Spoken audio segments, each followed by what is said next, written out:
Well, good evening, everyone, and welcome to our second lecture in the series that we call Great Decisions. It's probably our largest and most prestigious of our series, brought to you by the World Affairs Council of West Michigan, and we're so glad to have each of you here tonight.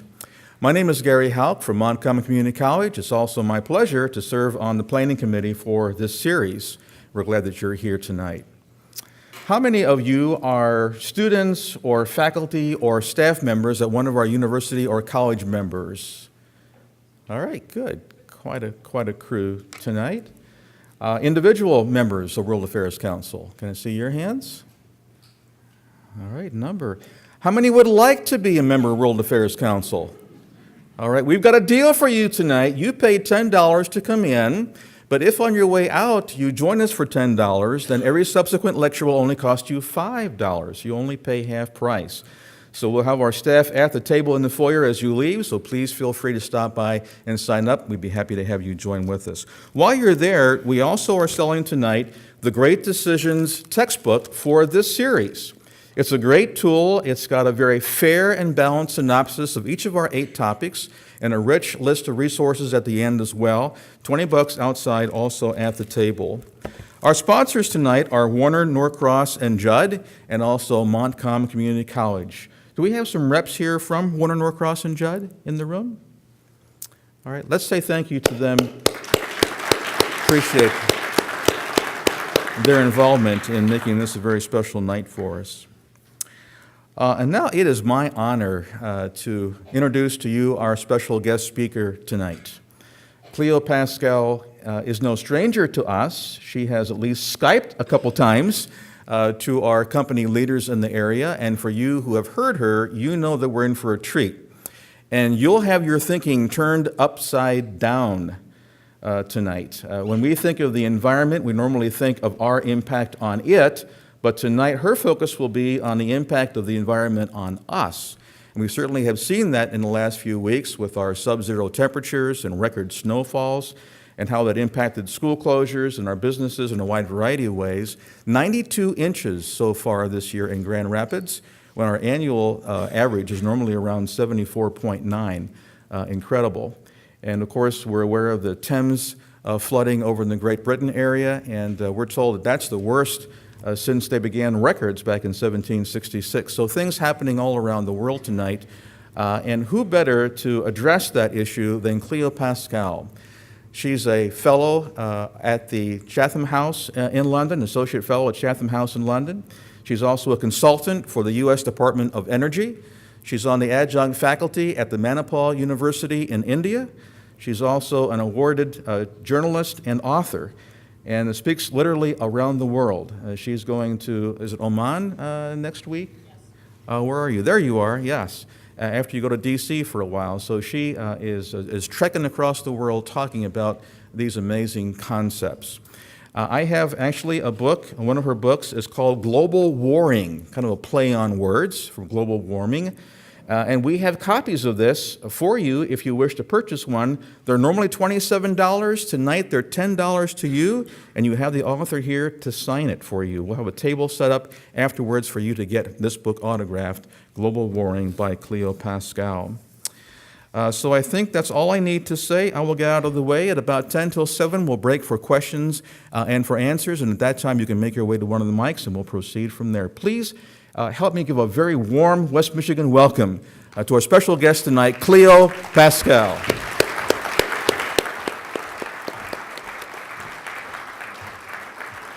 It is a great pleasure to be here. I have had the pleasure of working with the World Affairs Council of Western Michigan a couple of times, and it's a great bunch of people. And to actually get to come and visit this part of the state is really fun for me. What we're going to be looking at tonight is this rather kind of complex sounding triumvirate of these 3 global systems that are currently in flux. So we have geopolitics, geoeconomics, and geophysical changes. The world is changing incredibly quickly, and it's interacting in unexpected ways. So for example, from the geopolitical side, we see China becoming a political force like it hasn't been in the past 150 years, for example. Geoeconomically, the financial crisis is still reverberating throughout systems, and it's having a very grave impact still in Europe. And there are a lot of questions about European financial stability that are questioning its ability to be a global actor anymore, except for maybe Germany. And geophysically, we're seeing dramatic changes in places like the Arctic. And the result is that these three things are coming together and producing entirely new paradigms, like, for example, this ship. This ship is China's icebreaker. China has become a proto-Arctic power. It's looking to have a very large role in the Arctic future. And it can do it because economically it has the money, politically it has the clout to push into areas it couldn't push into before, and geophysically it wants to because of the oil and gas supply in the area is becoming more accessible. So entirely new dynamics are coming up that are affecting pretty much everything at a geopolitical level. Now, this is something, this confluence of politics, economics, and resources and the environment is something that you know quite well in this area. In fact, if you go back to the kind of first settlers that we know of in this area, recently anyway, the Odawa people, they are a maritime people who the word Odawa means trader. So they would go along the coasts of the lakes, gathering resources from the inland and then trading it along the coast. So they used the environment and the resources in the environment to spread themselves throughout the region.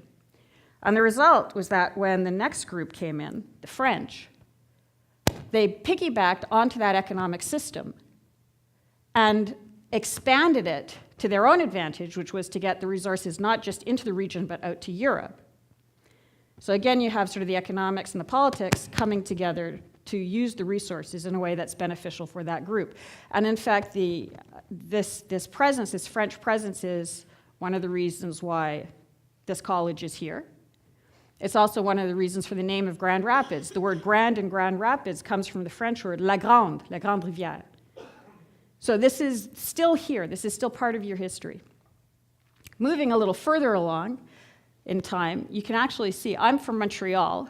So at one point, we all lived in the same province of Quebec, and Montreal became a port city for the same reason that Grand Rapids became a big center, because the river was blocked. You couldn't get the resources through the rapids, so you had to portage around them, so a little city built up. In the case of Grand Rapids, your main resource, obviously, was logs. And this is where it starts to get tricky, because you can use the environment, but if you don't use the environment wisely, you can start to have a problem pretty quickly. This is the Great Log Jam of 1883. How many people know about the Great? Yeah, right. So what happened? It was the river came up a little bit, and everybody said, great, we can get more logs down the river. Suddenly there were too many logs down the river, and it took out the bridge, and it flooded the city, and this kind of mismanagement of the resources. You don't need climate change to have a problem if you start running out of control. And we've seen it, as was mentioned recently. City still floods. And it's not that it's climate change. You know, there was the Great Flood of 1904, which people will still tell you about. But the difference now is that apart from problems that can be caused by mismanagement, we are starting to see observable trends in the environment that are making us question the status quo. Are there people in the audience who think there's no change in the climate? Oh, yeah, that's easy. Next. Okay. All right, that saves us about an hour and a half. Okay, so what's happening with these changes is that as we saw with Grand Rapids, as we've seen with Montreal, we build into the existing environment and we assume that the environment doesn't change. Okay, we might make a mistake or two, but basically the environment isn't going to change. So for example, if you're going to build an airport, you need a lot of flat land, which means you're building it usually on the coast or on a riverbed. And when they build it, they take a look at rainfall patterns and those sort of things to make sure it won't flood. But because all of those things are changing now, the last 50 years of rainfall patterns tells you nothing about the next 5 to 10 years. You're starting to see all over airports flooding. And these aren't minor airports, this is, it's LaGuardia, it's, Delhi, it's Queensland in Australia, and this isn't off on the other side of the world, right? This is us. And I'm just using airports as one example, but you can look at many other pieces of critical infrastructure and see this issue, not our effect on the environment only, but a changing environment's impact on us. And we're making it even worse, because this is the East Coast in the US Gulf. Every red line is a hurricane that's hit the region in the last 150 years. So New Orleans is a city in a hurricane zone. So is New York. You might expect it to get hit by a hurricane. And in fact, when Katrina hit New Orleans, it was a category 3 out of a possible 5. It wasn't a huge monster storm. It was a bad hurricane. It wasn't terrible. So why did Katrina do so much damage? You got it. We had taken a very marginal area and completely undermined its defenses. We had put in bad levees, we had built on floodplains, we had drained wetlands, we had extracted groundwater, which created subsidence, we redirected the waterways. So we took an area that was already borderline and took away all of its defenses. So you don't need climate change to have a problem. If you're still doing this, you already have a problem. And it's not just a local problem. That picture on the bottom there, this one, that's an offshore rig jammed under a bridge after Katrina. Katrina destroyed over 100 oil and gas platforms and created a global spike in oil and gas prices. And those sorts of disruptions to the system are continuing, consistent and continuing. And it's not going to stop. This is New York, right, Manhattan. And it is in, as we saw from the other graph, it gets hit by hurricanes. And you can see it doesn't take much. Category 1 floods most of the south tip of the island. Now it does because that's reclaimed land. This had no natural defenses. We put this out there and assumed it would be fine. You know what? It's not going to be fine. And we're going to have problems. So, why do we do this? Why do we, for example, put a nuclear plant in an earthquake zone? Right? I mean, a 5-year-old can tell you maybe not such a great idea to do that. Well, one of the main reasons is because we've gotten very good at distorting, discounting, and disguising risk when we're doing city planning and risk assessments and that sort of thing. And there's a whole range of reasons why. And in the Q&A, if you want to go into some of this, we can. But for example, government guaranteed insurance, like the National Flood Insurance Program, is very convenient if you own a property that's going to flood, but as a nation, it's insane. It puts your critical infrastructure in extremely dangerous locations, knowing they're extremely dangerous locations, which is why the private sector won't touch it. Caps on liability is another one. If you're going to put in a nuclear plant and you know that the most you're going to have to pay out is $100 million in damages, you're not going to put in $101 million worth of defenses. It makes no economic sense. Self-insurance through cut-and-run front companies, similarly. You remember the BP rig blowing up in the Gulf? Do you remember that? A few years ago? Yeah. Nobody would insure that rig. Private sector wouldn't insure it. The government wouldn't insure it. So BP self-insured that rig. And using a structure that theoretically would have allowed it to essentially cut the loss, cut off the company and declare it bankrupt. Completely distorts the risk factor. And of course, in that context, there's widespread use of externalities in the calculation of risk anyway. So using all of these factors, it becomes economically completely logical to put a nuclear plant in an earthquake zone. And unless we deal with some of these when we're looking at how we do our planning and assessments, we are going to keep having these sorts of problems. Now, we've been looking at how our physical infrastructure has become disconnected from the environmental reality that was sustaining it, right? How, physical places are flooding. But something that is also really interesting is that a lot of our legal infrastructure governs the real world and assumes the real world won't change. So for example, the UN Convention on the Law of the Sea. How many people know the UN Convention on the Law of the Sea? Yeah, that's interesting. The UN Convention on the Law of the Sea is the international regime for governing maritime boundary disputes. The only major country in the world that isn't a signatory is the US, thanks to some senators from some of the landlocked states. The rest of the world operates under this regime.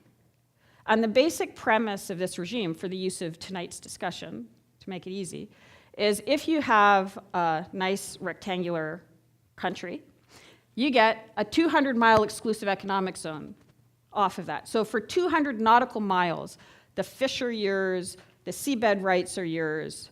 That is yours to exploit economically. The assumption in the law is that your coastline won't flood and retreat. Because if it does, what happens to your 200 miles? Does it retreat along with it? And there are a lot of countries that have very porous coastlines, like Bangladesh, which can very easily retreat a substantial amount and potentially affect the entire regime. Similarly, there's another bit of the law that says most countries aren't lucky enough just to have 200 miles to go straight up. Usually you're facing another country. And if you're facing another country, you kind of split the difference. If you're 80 kilometers apart, and I apologize for my Canadian English, then you each get 40 miles either side. Okay, fine.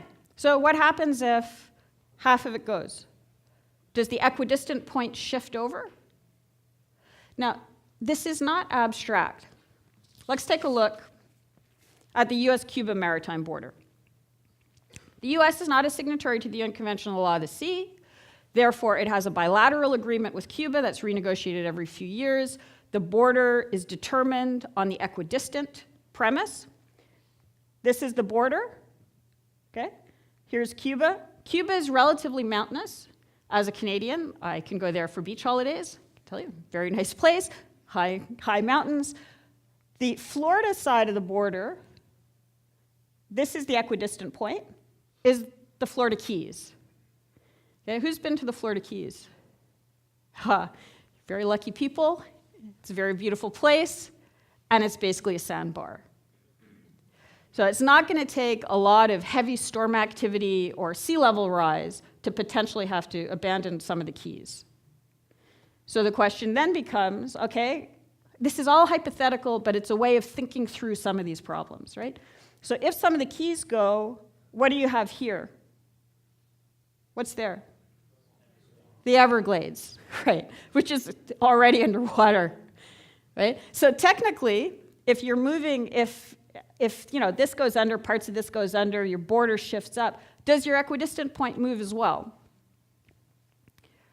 It's not covered by the law, and when you don't have clarity in the law, things tend to go to politics, and you don't want them to go to politics because from then they can jump to something a little nastier. And it's not, who knows, by the time this sort of thing happens, who knows what sort of government will be in Cuba, for example. But already the Russians are drilling for oil and gas in Cuban waters, and it won't just be Cuba. There'll be other interests at play, and it wouldn't be a direct bilateral thing. It might be the sort of thing where they go, the Cubans go, for example, we'll give a little bit on this if you give a little bit on that, and we'll resolve it another way. Basically, it gives another card to play through lack of clarity. There's another bit of the law that says that if you have an offshore island, it deviates your border. And in fact, an island on its own, an inhabited island on its own, can get a 200-mile safety zone around that island. This is becoming a big issue now in the South China Sea. You hear a lot about the South China Sea and the little islands in the South China Sea and how they're anchoring huge claims. Well, it's useful to see the size of some of these islands. Okay? Now, in order for them to get their 200 miles, they need to be habitable. And so these are some very unlucky Chinese soldiers that have been posted there to prove how habitable these huge islands are. Now, clearly, it's not going to take a lot of sea level rise or storm activity or erosion or many other things to make them sort of submarine bases as opposed to this kind of base. And there's a lot of tension in the region already. So, for example, the way the claims work, each of these little square boxes are claims from those neighboring countries. So Brunei claims this, Malaysia claims that, Indonesia claims that. The big red line is what China claims. So the premise sort of seems to be, if it's got the word China in the name, then clearly it's ours. And China is pushing in the area. It's pushing very hard. So recently, in November, it declared an air defense identification zone over the region. Did you hear about that? Yeah, okay. Now, it overlaps with Japan, but it also overlaps with South Korea. And clearly, what China was doing was testing. And who it was testing was the US. And the US flew 252 unarmed B-52 bombers, issued a few press releases, and then didn't say anything. So this is where you get into a whole other set of issues, because countries that are traditionally solid American allies in the region, like Japan, are saying, is the US really going to be there when we need it? And they're coming to the conclusion, maybe not. And so they're looking around for different alignments outside the US sphere. This is a sort of map of conventional missile range out of China. So if you're a conventional strategist and you're looking for allies, your enemy's enemy is your friend sort of thing, Japan's been looking around. Because of Japanese history, it doesn't actually have a lot of friends in its immediate neighborhood. But the friend that it has found, potential friend that it has found, is India. India has similar problems with China, but India needs investment. So India has essentially said to Japan, we feel your pain, but we need investment, and China has money. If you invest in us, we'll think a little differently. So if you follow the trends of Japanese investment in India, they've risen dramatically, like billions in the last couple of years. And the Emperor of Japan made his first visit in 50 years to India a few months ago. Shinzo Abe was the guest of honor at Republic Day last month in India.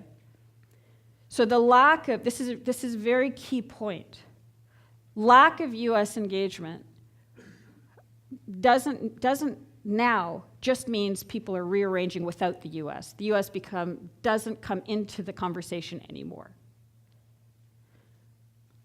It's becoming a very serious issue. So back to our UN Convention on the Law of the Sea, we know that an island can anchor a 200-mile exclusive economic zone around it. And we've heard in the news, whole countries are going to disappear. Tuvalu is going to disappear. Kiribati is going to disappear, that sort of thing.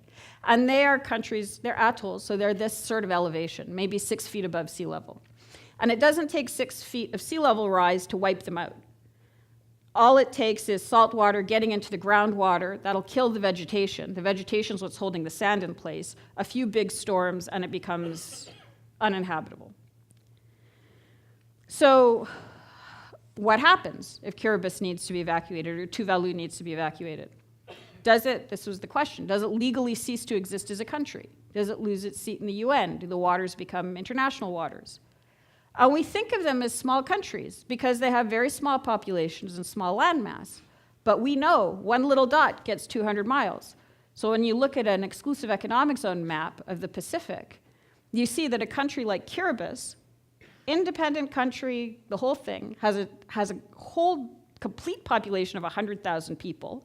I don't know, what's Grand Rapids? Yeah. Bigger. Okay. So you could be an independent country if you're in the Pacific. But because of the way the islands work, it has an exclusive economic zone the size of India. Massive exclusive economic zone. That means massive fisheries, massive seabeds, and a lot of strategic positioning. Let's just talk about the Pacific very quickly. This is the map that we know of the Pacific, right? And if you're trying to find Kiribati on this map, it might be over here, it might be over here. It's clearly so unimportant that they've kind of split the map and pushed it off to the sides. But that's not the new century. The new century, this kind of Asia-Pacific century, is more a map like this, where you've got huge growing economies in this area, potentially growing economies here. The US is still strong. You're seeing a lot of Africa to Asia trade. So those little islands are actually on the center of very big transshipment routes. Already trillions in trade are running through that region. Highly geostrategic location. A lot of US bases, a lot of French bases. This is not the edge of the map anymore. And changing the way that we look at things is going to involve first acknowledging that we have certain sets of prejudices that need to be challenged. So they're kind of what I like to think of as geopolitical articles of faith. Right? They're things that we believe without even necessarily realizing. We believe them, but they affect the way we do our analysis. So it's sort of like, a Buddhist, an Anglican, and a Catholic walk into a strategy meeting to talk about how to get to life after death. Right? They all want to be good people. They all have different ways of being good people, even though the goal is the same. So understanding what your preconceptions are, and in many cases, if I have a disagreement with somebody, it's because I disagree with them about, and I'll show you a list, one of these very few topics. There are very few things that when you get right down to it, people will disagree with on geopolitical issues. And I'll run through the list, and we can go through any of them in the Q&A afterwards. So first is, Western culture is exceptional and the epitome of development. That's kind of the Robert Kaplan school of analysis. The Chinese Communist Party, and I'm very specifically saying not China, but the Chinese Communist Party, which is what runs China, but it's not the Chinese people, is or is not expansionist beyond what's required for China's economic security. The Chinese Communist Party is or is not committed to current international systems. These debates come up a lot in various forms. China's economy will grow, stagnate, or collapse by 2024. I use 2024 because it's 10 years, it's not that far away. It's 10 years away. And it's the length of time of a Chinese Politburo member. Xi Jinping is going to be president unless something happens to him until just about that time. The euro will or will not be used by the same nations that use it today by 2024. India will or will not be more than a regional power by 2024. The US dollar will or will not be the global reserve currency by 2024. That's a big one. Wahhabi or Khomeini extremism will or will not be a major global destabilizing factor by 2024. The price of oil will spike, drop, stagnate, fluctuate, be stable. What's going to happen to oil? And of course, environmental change will or will not have a major effect on economic growth, stability, and infrastructure by 2024. Depending on what you think about these things, you're going to look at the whole world through a very specific prism. And we see it not just in individuals, but in countries. Countries think very, very differently. And if you sit down and negotiate with a Russian, you have to understand what their point of view is if you're going to get anywhere.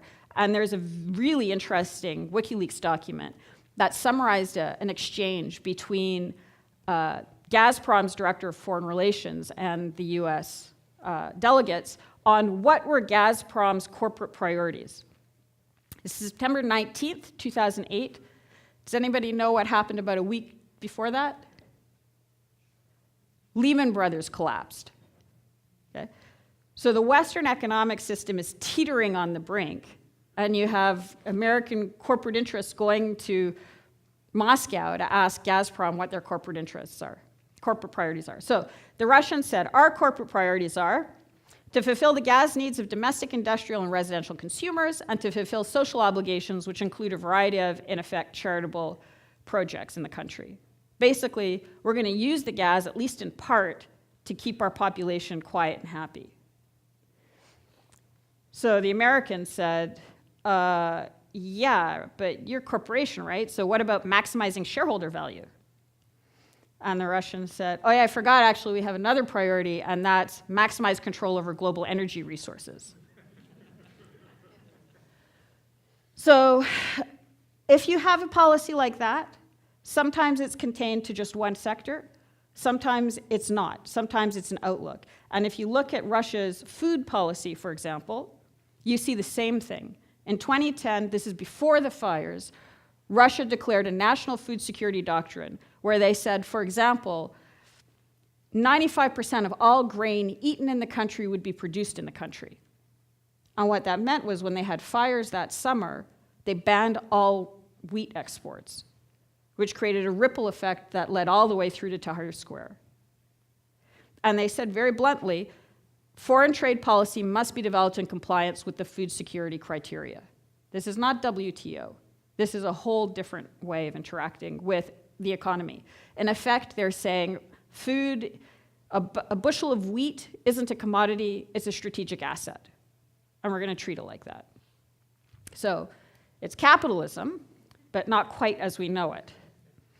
And in a very reductionist way, some countries are kind of playing monopoly, commodities, and some are playing risk. We're looking at strategic assets. Very, very different approaches. The same is true for the way that we look at classical geopolitics. Now, this is, if you've had to study geopolitics, you had to study this, probably. Who knows Mackinder and his heartland theory? Oh, you're blessed not to have to know this. This has been the dominant geopolitical... Kaplan, in Revenge of Geography, refers to Mackinder repeatedly. And the premise is that if you control Russia and Eastern Europe, this is ICC, so this is like a wall, then you can control the world.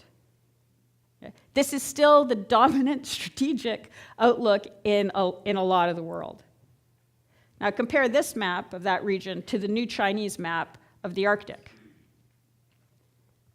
This North Pole is kind of here, right? So as far as they're concerned, that icy wall is gone, and it's just about routes, just about their trade routes through the Arctic. Things are changing very quickly. Now, quickly to the Arctic. So why is China so interested in the Arctic? Well, these are projected undiscovered oil fields. These are projected undiscovered gas fields. There's estimates of about 25% of undiscovered oil and gas fields in the world are in the Arctic. The ice is retreating. It's retreating mostly from the Russian side, not the Canadian side. So when you look at the trade routes, you hear a lot, just because of our political stuff, about the Northwest Passage. There's the Bering Strait. This passage, it's not clearing up as quickly as this, the Northeast Passage, or the Northern Passage through Russia. That route cuts an enormous amount of time off of shipping. So if you're going from Russia, or any of these oil and gas fields, or even Rotterdam to China, it's much, much quicker, and it's strategically more secure than going through the Suez Canal. So if you're trying to move nuclear submarines or anything like that, it's a much quicker strategic routing. And it's being used already. I don't have the shippings for 2013 yet, but in 2012, you already had, actual shipping going through that route.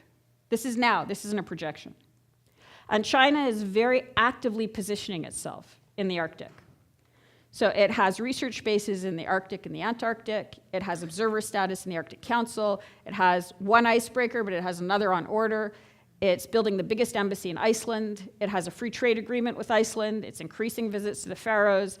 There's a proposal for 2,000 to 3,000 Chinese workers to go to Greenland, which has a very small population to begin with, to build a smelter. It's going to have very big social implications, including one of the Greenlandic mayors was like, look, we're going to have to open up a brothel because, you've got like 3,000 guys coming in here who are going to get drunk on a Saturday night.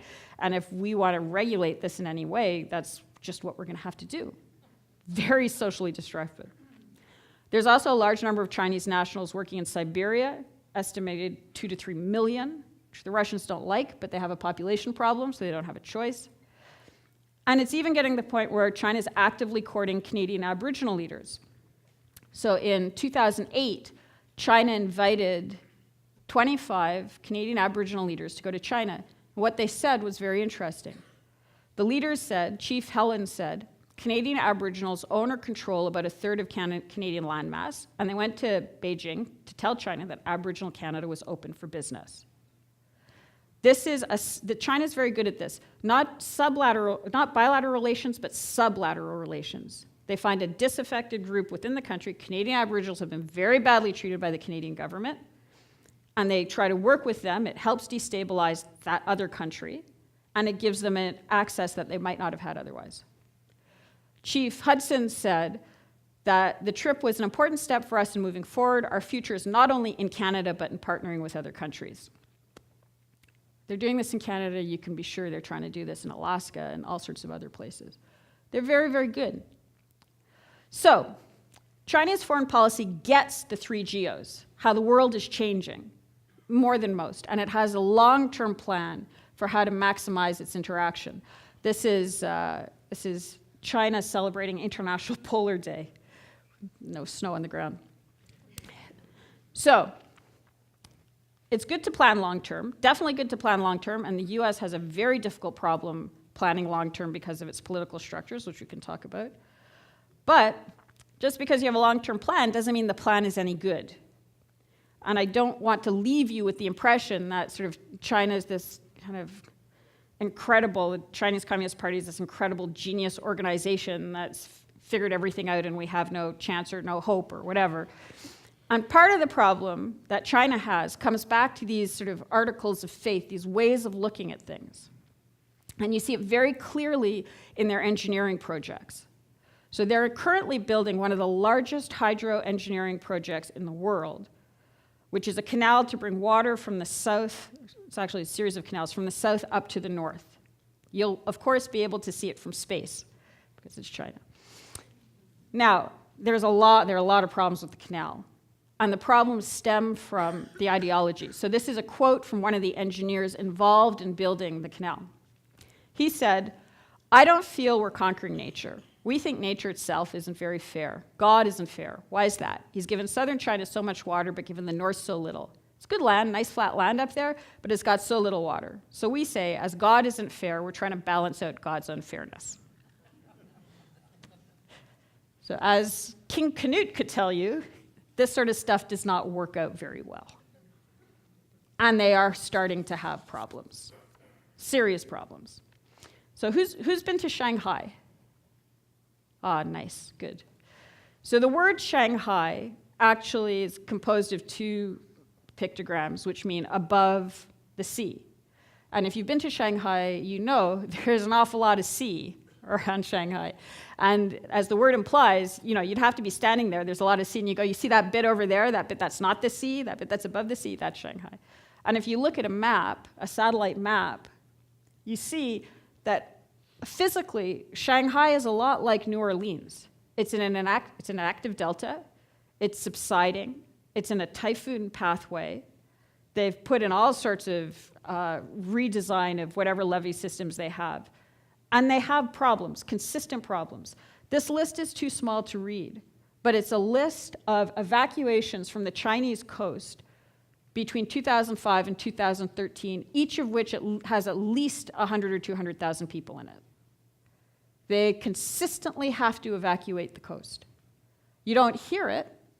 I mean, if you look for it, you'll find it, but it's not particularly widely reported because of the way China controls the press. And it's not benign. Like, this isn't just move people out, move people back. When I was in Shanghai talking to a guy, a man that runs a chemical plant, Chinese man, and a lot of the chemical plants are right along that coast. And he was saying, you know, we have a huge containment pool of not very nice stuff. And the local municipality announced that they were going to put up luxury high-rise buildings either side of our plant. And we went to them and we said, look, given what we're manufacturing, if we breach, we will kill thousands of people in half an hour. And they said, in a variation on the National Flood Insurance Program, yeah, but it's like nice land. It's got a good view. You know, we can get good money for it. So sort of corruption and distortion of the system and risk can happen in many, many shapes. And it's happening all over China. And you can see it. You can see eight brand new bridges have fallen down in the last 2 years. Their high-speed rail crash of about a year and a half ago was so embarrassing, they literally quickly buried the train. I don't know if you remember that. Yeah. And brand new buildings are just falling over. Right, this is out of Shanghai. Now, this is a well-built building. It didn't break when it hit. But they have literally lost track of the foundation, that environmental foundation that's supposed to support their economy and their political structure, as have we all. So if we don't start to take all three elements, the environment, political change, and economic change into account, we are also going to just fall over. Thank you.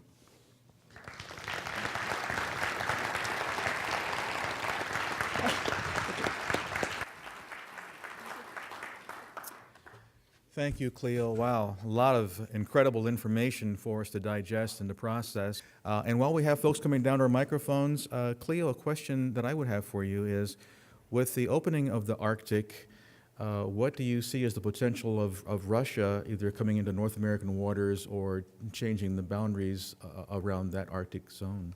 Oh, it's an interesting question. Russia,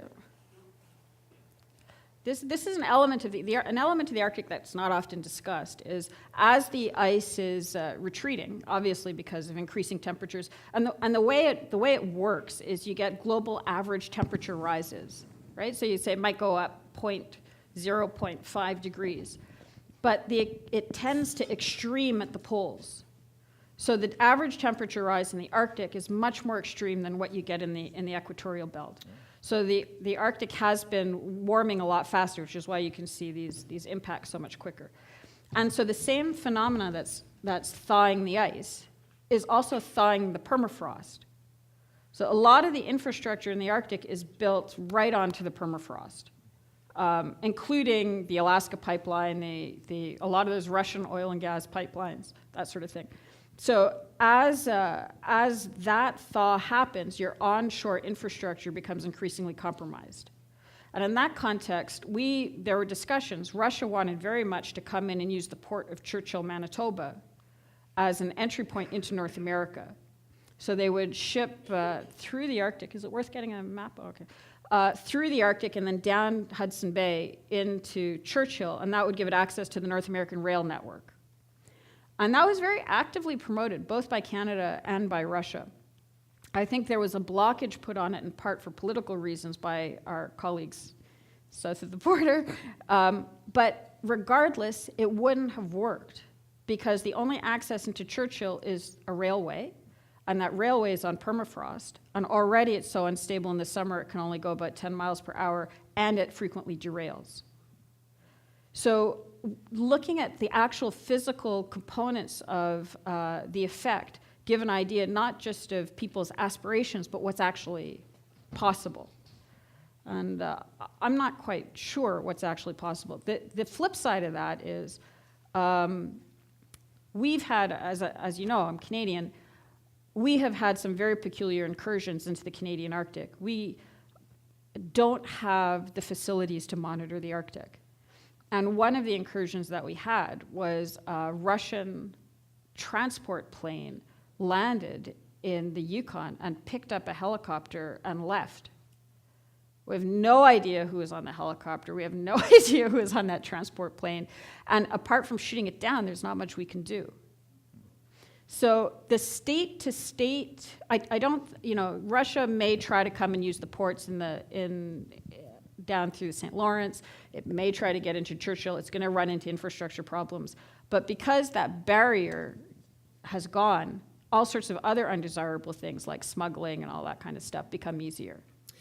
Does Canada have the same relationship with Russia like America does with Cuba in terms of potential boundary shifting with the waters? We don't, because the Arctic is the component of the unconventional law of the sea that I didn't go into, which you've probably heard, if you've heard about it, the term the continental shelf claims. Mm-hmm. So most of the Arctic is based on continental shelf claims. Okay. Yeah. And that has to do with the kind of the geomorphology of the coast. Sure. and sedimentation and all sorts of really obscure stuff. And it's being figured out now. And in that context, at the Ilulissat Declaration, the U.S. signed on to govern the Arctic boundaries as though it was a signatory to the unconventional law of the sea. So I think that there won't be a boundary problem. I would personally like to see more monitoring at the Bering Strait, but that's another issue. Very good. All right, question right here. Yes, sir. Yes, with China moving into Africa for natural resources and the way they've moved in mass and in force, we also have a lot of natural resources and rare earth minerals in Afghanistan. Yes. How do you see the conflict between China and the United States with respect to those resources in Afghanistan? Good question. Afghanistan's a great question. A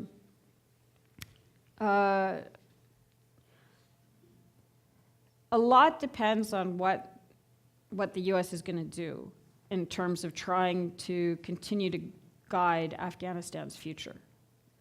So there are options for Afghanistan. I was at a meeting in November in India, and the keynote speaker was Hamid Karzai. Now, Hamid Karzai did his master's degree in India.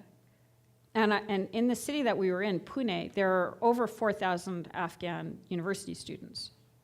And in India as a whole, there are tens of thousands of Afghan university students. The cultural links between the two countries are quite strong. And Karzai was saying, we want more Indian involvement after the US withdrawal. The US position, and in fact, the university that I'm affiliated with in India signed an MOU with the Afghan government to help the Afghan government set up a state university system. That seems to be being blocked by the US, because the US is sort of saying, well, if you're going to put in a university system, we want to be the partners. If that's the approach, then what's going to happen is what's happening with Japan and India, is the US gets bypassed and other actors that may not be as desirable come in. So that's where China, for example, could come in quite easily. But if it works with an India, for example, then I personally think you have a much more stable pathway going forward. Does that make sense? Okay, thank you. Yeah. Over here to our left. Hi. Thank you for your thoughts this evening. Whenever I listen to issues about the rising seas and such, I'm always happy to live here in Michigan. And another reason is because we have all this water around us. And with a climate change, we'll have a longer growing season. And you touched on this with China, with water shortages in the interior of the continent. Yeah. You see that in Africa and here in North America, parts are becoming more like a desert, or deserts are expanding. So where are the sweet spots? I mean, should we be so smug to be here in Michigan? Well, I mean, apart from it being a great place with wonderful people, and you should just come and rejoin Quebec. The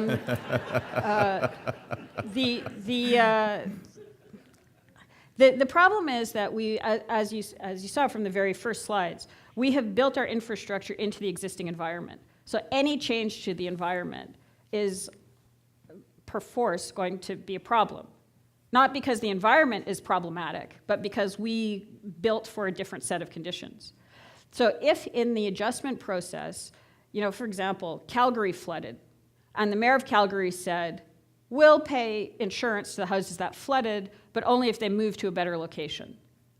So if there's an adaptation process that moves along to move some of the critical infrastructure into safer locations, then the elements that are here are very positive. Water is, do you know that, have you explored the term virtual water? Do you know this? No. This is a discussion that is getting louder and louder. There are a lot of countries that have water supply problems, like China. When you sell food, you're basically selling packaged water. It's food that they can't grow because they don't have enough water, especially things like beef. So China's not going to have big, huge ranches because it doesn't have enough water to have big, huge ranches. So it'll buy the beef from Brazil because Brazil has enough excess water to have the ranches. It takes tens of thousands of liters of water to produce a cow. Okay. So your water advantage as packaged water, through food or various other things, does definitely increase in value. But there are all sorts of other things, like one of the projections is the lakes are going to go down. Now, if the lakes go down, I'm at Montreal, right? So Montreal was the bottleneck for the Great Lakes. At one point, no ship can go in or out of the Great Lakes unless it passes by Montreal on the way into the Atlantic. And we are there because we have rapids. The rapids were bypassed by building a canal. That was bypassed by putting in the Seaway, the St. Lawrence Seaway. But every ship that leaves here that's going out to the Atlantic passes through our St. Lawrence Seaway. And as that level goes down, if that level goes down, there's less shipping traffic that can pass through, less sorts of ships that can pass through. I mean, you can do dredging and all that kind of stuff as well. But the changes are incredibly complex. And anticipating how different components of that might affect you and might give you advantages that you can take advantage of and disadvantages that you need to avoid takes getting a very interesting group of people around the table, some people that may not normally be included, like hydrologists or shipping experts or that kind of thing. Very gracious answer. Thank you, Cleo. Right over here. Yes, thank you. Excuse me. You didn't talk a lot about corporations Oh, yeah. and their influence in the global economic system, especially in terms of environment. Can you explain a little bit more about how corporations, well, for example, let's just go back. You said something about the monopoly versus risk, right? Yeah. And I don't think that the United States, in my opinion, has more of a risk viewpoint. But obviously, we have the monopoly viewpoint and how that plays a role in how we facilitate our global agreements with, say, Russia or, say, China. Can you explain a little bit more about how corporations play that role and how they jump in? Because especially with environment issues, for example, a corporation can do so much for the environment if they choose a sustainable practice, and how that can play a role with how the world views. Yeah, good question. I mean, it's a variation on the risk analysis question. And part of the problem is the time frame of the corporate structure. So if you're dealing with a corporation that has a 3-month, like a quarterly reporting time frame, its options are kind of limited. And that's how you end up with things like the credit default swap crisis. From the point of view of getting quarterly bonuses or annual bonuses, selling loans to people who can't afford them makes perfect sense. In the same way, if you have that short-term perspective, abusing the resources and not replenishing them makes perfect sense, right? So there's a variation with the corporations. Some corporations have a longer-term time perspective. Some just can't because of their reporting procedures. It's not going to change. However, there's some great people in corporations out there, but if they're considered, if what they're providing in terms of like corporate social responsibility is considered a luxury, it's going to be the first thing that's cut when it comes to hard times. So for me, the response to dealing with the kind of Western type corporations has to do with having accurate accounting of costs, right? The problem isn't not enough, the problem isn't capitalism, it's not enough capitalism in terms of actually understanding what capital they're using and the cost of that capital in terms of the value of the resources and that sort of thing. So for example, right now, water is considered free, right? Nobody pays for water, but water has a value and it has a cost. And it's not, and unless you use energy to desalinate or whatever, you can't get it again. So unless there's, if you put in place an accurate value for water, you get a completely different set of accountings, which might lead to much more interesting kinds of solutions. But just on the topic of corporations, the corporations that I actually look at more are like the Chinese state-owned companies who have the potential to have a longer-term time perspective, but as our colleague asked about Africa, are doing like the most horrific, astounding stuff. And there's no accountability to it. And they're starting to get into trouble because they're going into Africa in such a heavy-handed way that Africans are protesting, and the Chinese managers are shooting the African protesters. So I don't know if you saw this, but one of their solutions is CITIC Group, which is one of the largest state-owned companies in China, has just hired Mr. Prince, formerly of Blackwater, to be their new logistical guy for Africa. Right? And his job is going to be to make sure that, you know, if the Africans are getting shot, they're not getting shot by Chinese. Right? So there's a lot going on in the kind of resource extraction sector that's outside of the Western remit. That's also not so great. That make sense? Yeah, I was just thinking of terms of power. Yeah. Who's really controlling what and how that's facilitating geopolitical Yeah. realm. Yeah, but also, I mean, you know, we have a lot of kind of the corporations or the tail that wags the dog of the U.S. government sort of thing, and with lobby groups and all that sort of stuff. That's definitely a factor. But in China, it's overt. Like, these are state-owned companies, and sometimes it feels like it's actually a company-owned state, you know, in certain areas. So we have a whole range of problems to look at on that. Thank you. These are all good questions. Mark, do we have one up there on top? I forgot to mention that Mark's got a roving mic here as well, so you can wave your hand at Mark and he'll get that to you. Yes, sir. I'd like to continue along the thought process of China. A recent J.P. Morgan study or report shows that China GDP debt ratio is approaching 300%. Yeah. Since you have this kind of government-owned company or company-owned government system, whatever you want to call it, there is some concern that this kind of out-of-control ratio may cause a collapse of the Chinese economy and in turn bring about a global economic collapse. What are your thoughts, or what do you see? There are a lot of steps along the way. First of all, I don't trust any of the Chinese numbers. But even with that, you are definitely seeing a big increase in debt. You're seeing all the ghost cities. You're seeing huge car sales with no commensurate gasoline sales. You know, a lot of very peculiar stuff going on in the Chinese economy. And China, not being a democracy, doesn't have the safety valve of elections.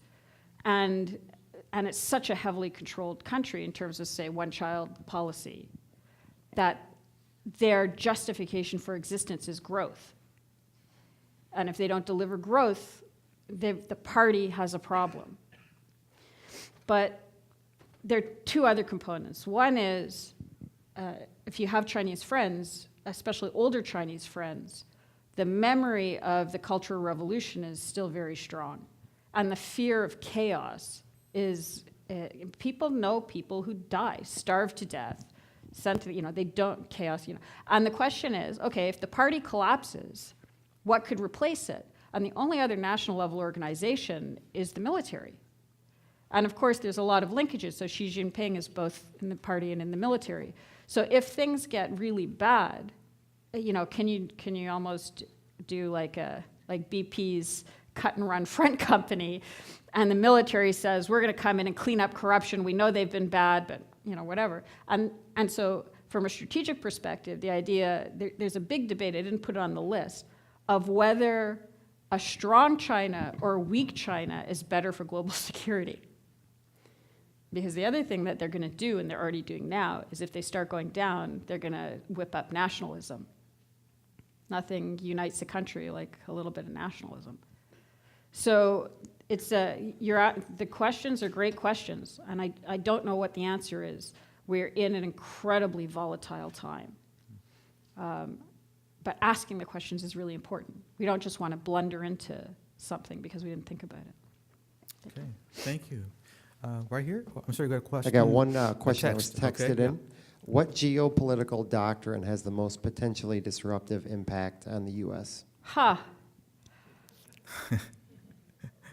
That's interesting. Who read, this year happens to be the 20th anniversary of Robert Kaplan's The Coming Anarchy. Has anybody read it? No. There is this, it was highly influential at the time. There were 3 articles at the time that all the diplomats read. That article, when it came out, was faxed fax, remember faxes? Was faxed to every embassy and consulate in the US system. And it started in Sierra Leone. The article started in Sierra Leone and said that this combination of environment, overpopulation, disease, and weak states was going to destroy the world. And I was just at a conference. I came here from Waterloo, Ontario, where we had a conference on the lingering implications of this article. And I was very hesitant to criticize Kaplan because it was 20 years ago, and I don't want anybody to read what I wrote 20 years ago. So, I was like, all right, give him the benefit of the doubt. But 3 days ago, he published a new article called Why So Much Anarchy, doubling down. I'm basically saying we are in a state of anarchy, and the reason is we got rid of our post-colonial strongmen who are keeping everything nice and stable. We don't have enough colonists out there. We don't have enough big brother countries like France guiding Africa. It was the most unbelievable kind of US imperialistic racist rant I've seen. But that is still has an enormous amount of currency. He's the chief geopolitical writer for Stratfor. Now, Stratfor, I'm Canadian, every Canadian ministry has a subscription to Stratfor. So this idea that the US is exceptional. But all countries are exceptional. And the version of US exceptionalism that is being pushed by this is very dangerous because it makes other countries pull away. I was at a conference at my university in November called Asia Uninterrupted. And the premise was Asia used to be one big common market. That's what the Silk Route was. It was a big common market. And then Asia was interrupted by colonial powers and colonial boundaries and colonial borders. And the time has now come to uninterrupt Asia. We're not going to have a political union, but to at least reinvent the economic union of a larger Asia. And there were very serious people there, and people that, if you're sitting in the West, you wouldn't think would be in the same room. Like the former defense minister of Taiwan, the political advisor to Syria, president of Syria, like Chinese, even though the Taiwanese were there, like a really serious group of people. And it was a 3-day conference, and I was allowed to go to the opening session, but I wasn't allowed to go to any of the meetings. And I was told, apologetically, but very bluntly, no whites. Don't want any whites at the meeting. And the reason is Robert Kaplan, and 20 years or 50 years or 300 years of Europeans or white people saying, we know what your problems are and we're going to give you the answers. And countries that are now strong enough saying, Europe is broke, China's saying, we'll steal the technology if we want it anyway. And the US being really unclear about its foreign policy objectives. And saying, did you hear the Ukrainian phone call? Division within the West. This is like the Suez Crisis. Though even the West isn't sticking together. So the feeling that they can sort of pick us off in the context of the West. So that's a very good question, and to me, that kind of foreign policy approach that is implicitly racist is what's making the rest of the world say, we've had it. And it's fine for the rest of the world, but it's not good for the US or for the West in general, or I think for democracy. Thanks for your candor. Appreciate that. I think we have time for one more after this gentleman right here. What is the interest in Russia coming into Canada, for example, to a place like Churchill, which I understand is mainly a grain shipping part? And you didn't say a lot about food production and food shortages. It's my understanding that some of the unrest in the Middle East and Africa and places like that is really underlain by food shortages. So I wonder if you would address all of that. Yeah, that's great. Thank you. Those are two good points. I think that the Russians this is this commodity or strategic asset. It makes no economic sense for the Russians to go into Churchill, but it's an interesting strategic access point, right? So once they come into Churchill, they have access into North America. And they're testing, which is why I think our American colleagues were not so hot on the idea of creating a Russian port in Churchill. It's a completely unmonitored area. You have no idea what's going on up there. So I don't think it was, I think there were no real economic reasons. However, there is the potential for an LNG plant in Quebec that the Russians are interested in, which does make kind of economic sense. But the food question is a really good one because, as you quite rightly said, I mentioned the Russian food security doctrine of 2010. It was the winter of 2010. The summer of 2010, they had the bad fires. They banned the wheat export. Speculators got involved, right? Wall Street got involved and created a global spike in wheat prices of about 80% over the previous year. Countries like Egypt, I think this is what you're alluding to, countries like Egypt heavily subsidize bread for the population for the same reason that they subsidize gas in Russia, because they have to keep the population as quiet as possible. Mubarak subsidized bread. But the spike was so big, 80%, that they couldn't absorb it all. So there was a 30% spike in Egypt, which contributed to the demonstrators on Tahrir Square. And in fact, the call was, I think it was like food, something, and social justice, but the first thing was food. And one of the things that brought down Morsi was talking about taking off the subsidies completely. So at the urging of the IMF. So he lost any of that constituency because he came in saying the Muslim Brotherhood guys, we're here for the community, we've been helping the community, and then that sort of completely discredited him. But it doesn't stop there, because if you look at the Nile, right, the Nile runs through 6 or 7 countries, and Egypt's right at the end. And Egypt uses about 80% of the water based on a colonial treaty. And Ethiopia, which wants to produce more food, doesn't have enough water and wanted to take water out of the Nile, and has been consistently restrained from taking water out of the Nile by a strong Egypt. But as Egypt became weakened because of the political turmoil, almost immediately after Mubarak went out and this turmoil came in, Ethiopia announced a mega dam on the Nile. For, in part, food security reasons, for agricultural and for hydroelectric reasons. That dam may or may not be partially funded by China, but Ethiopia is now seen as being the most stable of the countries along the Nile, including by the US, in part because it's majority Christian, which also feeds into the relationship with Egypt, because under Mubarak, they used the Coptic population in Egypt to have a back channel to Ethiopia. And when Morsi came in, that got cut. So once you start pulling on that thread of food, the ripples just explode all over the place.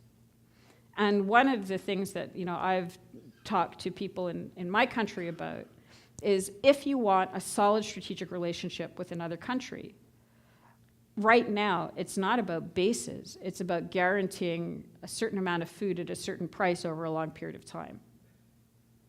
Just taking out the market factor. You don't have to sell it cheap, but just guarantee the price so that Egypt can budget. If it's going to go up and down, it keeps wrecking its budget. It can't plan. So food can be used. They see it as a strategic asset. If we see it as a strategic asset, we can use that to advance our alliances globally. Yeah. Okay, thank you so much. Mark, do we have one last question? Yeah, we have 2 last questions, Okay. both received via text. The first is, what is the most important next step for the United States regarding the environment to remain an international power economically and politically?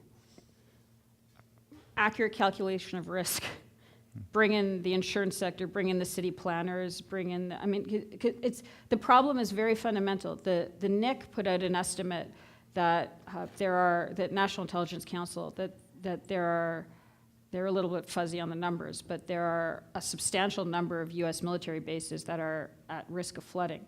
So during Katrina, for example, Keesler Air Force Base went underwater I mean, that was a base that was supposed to help with the evacuation in the case of a hurricane along the coast, and it became a location that had to be evacuated. Okay. So before you can help others, you got to help yourself. You know, before you put your mask on the child, your oxygen mask on the child, you put it on your mouth. So if the U.S. wants to innovate in this area, there's a lot of room for it. You know, and it's not just energy technologies. It's flood defenses. The U.S. Army Corps of Engineers, very smart bunch of people. They can help to create security. You know, the financial sector is very innovative. If you have a leash on them, they can produce products that help to create more stability and security. But if you don't do that, this death by 1,000 cuts of floods, tornadoes, heavy snowfalls, you know, is just going to keep going, and the cost is going to mount, and the country is broke. You know, so it affects the individual, it affects whether you can resell your house, but it also affects the state in terms of money that can be allocated to other projects after every disaster. So I would say looking at securing the physical infrastructure and growth we calculate growth just by growth, but now you have to calculate growth by factoring in loss. You have to limit loss at the same time as promoting growth. So putting in mechanisms that limit that loss will provide real growth. Okay, thank you. And our very last question, Mark, please. Last question. What are your thoughts on the environmental effects of fracking versus the economic effects? Is it safe? I was warned there would be a fracking question.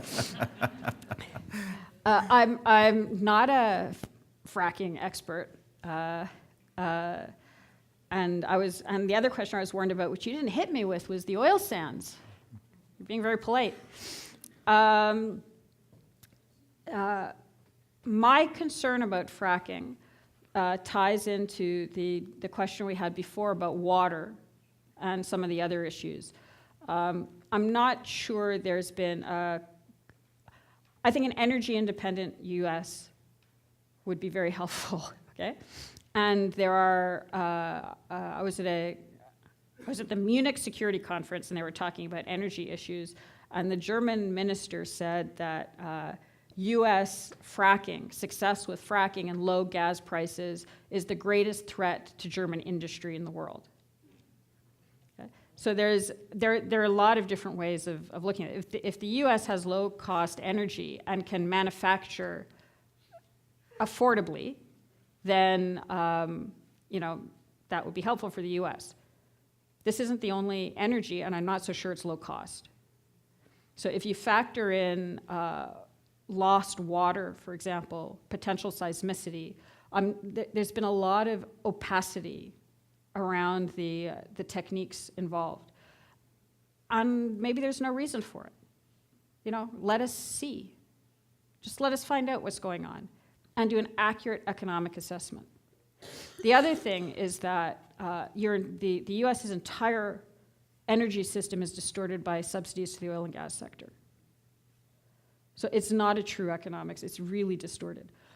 And if those subsidies come off, which bluntly as a country you can't really afford that much anymore, you might start to see a completely different sort of energy structure. You know, then efficiencies start to become a lot more sane, renewables, different sorts of grids, that kind of thing. So for me, fracking kind of fits into this matrix of a really opaque and artificial energy economy that you can't afford anymore. You can't afford to waste money in areas that are distorting the rest of your economy. So that's what I would like to see. Okay, very good. Well, Cleo, thank you so much for your insights, your candor, your vast understanding, and sharing with us so eloquently tonight. It's been a blessing to have you here. Thank you very much. I really appreciate it. Thank you. Thank you.